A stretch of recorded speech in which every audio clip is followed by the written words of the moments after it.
ये एक काल्पनिक कहानी है और दिल को गहराइयों तक छू जाने वाली। एक बार स्वर्ग में विचरण करते हुए कृष्ण और राधा एक दूसरे के सामने आ गए। विचलित से कृष्ण, प्रसन्नचित से राधा। कृष्ण सकपकाए, राधा मुस्कुराई। इससे पहले कि कृष्ण कुछ कह पाते, राधा बोल उठी, कैसे हो द्वारिकाधीश। जो राधा उन्हें कान्हा कान्हा कहकर बुलाती थी, उसके मुख से द्वारिकाधीश का संबोधन कृष्ण को भीतर तक घायल कर गया। फिर भी किसी तरह अपने आप को संभाल लिया उन्होंने और बोले राधा से, मैं तुम्हारे लिए आज भी वही कान्हा हूँ। तुम तो मुझे द्वारिकाधीश मत कहो। आओ बैठते हैं।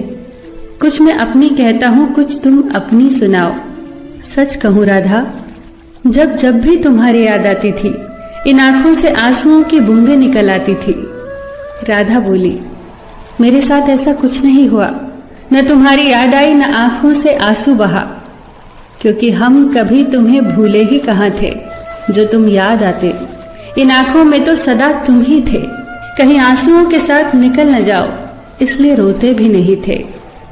कान्हा, प्रेम से अलग होने पर तुमने क्या खोया, इसका एक आईना दिखाऊं तुम्हें।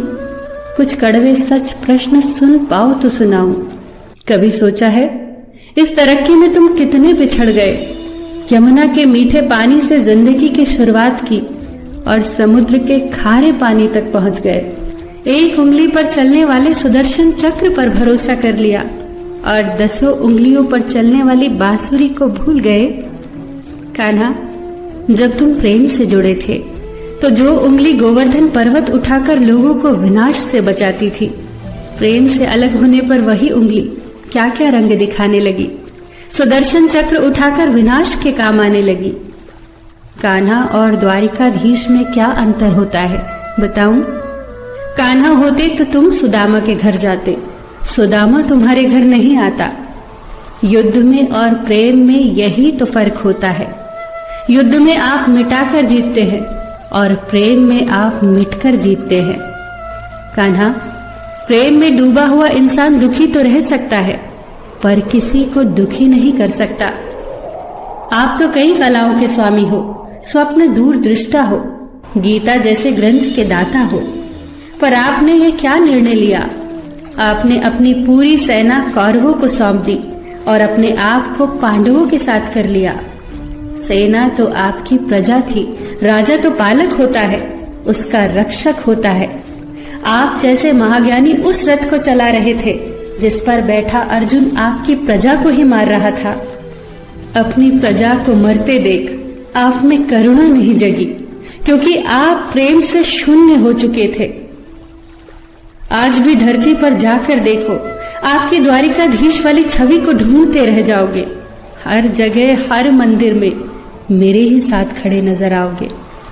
मैं जानती हूँ कान्हा, लोग गीता के ज्ञान की बात करते हैं, उसके महत्व की बात करते हैं, पर धरती के लोग युद्ध वाले द्वारिकाधीश पर नहीं, प्रेम वाले कान्हा पर भरोसा करते हैं।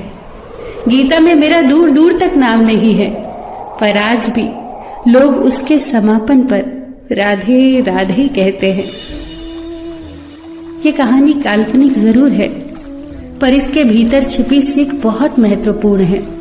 श्री कृष्ण के पास कभी किसी प्रश्न का उत्तर ना हो, ऐसा तो हो ही नहीं सकता, परंतु राधा द्वारा लगाए गए प्रश्न चिन्हों पर कान्हा मौन रहे।